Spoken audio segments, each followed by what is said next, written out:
Friends, আসসালামু আলাইকুম। চলে আসলাম নতুন আরেকটি ভিডিও নিয়ে। আজ আমি আপনাদের সাথে আলোচনা করব চোখের পাতা অঞ্জনিতে হোমিওপ্যাথিক চিকিৎসা। সাথে আছি আমি তহিদা তসলিম আন্না। তো চলুন শুরু করা যাক চোখের পাতা অঞ্জনিতে হোমিওপ্যাথিক চিকিৎসার।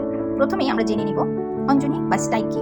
অঞ্জনি বা স্টাই হলো চোখের পাতার গ্রন্থিতে ব্যাকটেরিয়া সংক্রমণের কারণে সৃষ্ট একটি লাল বেদনাযুক্ত ফুসকুড়ি বা ব্রণ।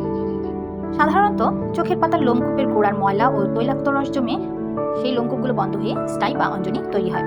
এবার চলুন জেনে নিই অঞ্জনি বা স্টাইয়ে হোমিওপ্যাথিক কী মেডিসিন কাজ করে। স্টাফিসেগ্রিয়া।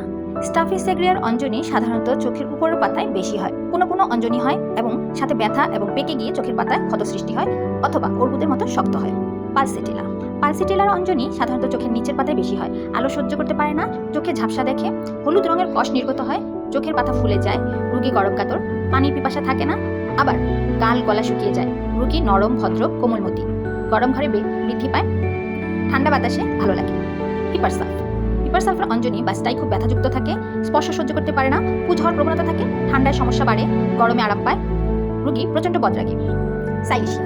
সাইলেশিয়ার অঞ্জনি পুরনো বা বারবার হয়, রোগী শীতকাতর, ঠান্ডা সহ্য হয় না, পুজ বের হতে দেরি হয় এবং ধীরে ধীরে বড় হয়, কোষ্ঠকাঠিন্য টিকার কুফল স্টাই বা অঞ্জনি হলে ভালো কাজ করে। এপিসমেল।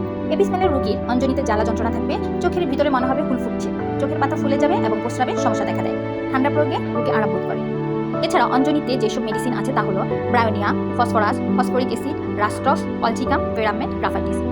রোগীকে মেডিসিন দেওয়ার পূর্বে অবশ্যই একজন ডক্টরের শরণাপন্ন হবেন এবং লক্ষণ সাদৃশ্যে রোগীকে হোমিও ওষুধ প্রদান করবেন। এতক্ষণ ভিডিওটি দেখার জন্য ধন্যবাদ। পরবর্তীতে চলে আসবো নতুন কোনো ভিডিও নিয়ে। সে পর্যন্ত সবাই ভালো থাকবেন, সুস্থ থাকবেন।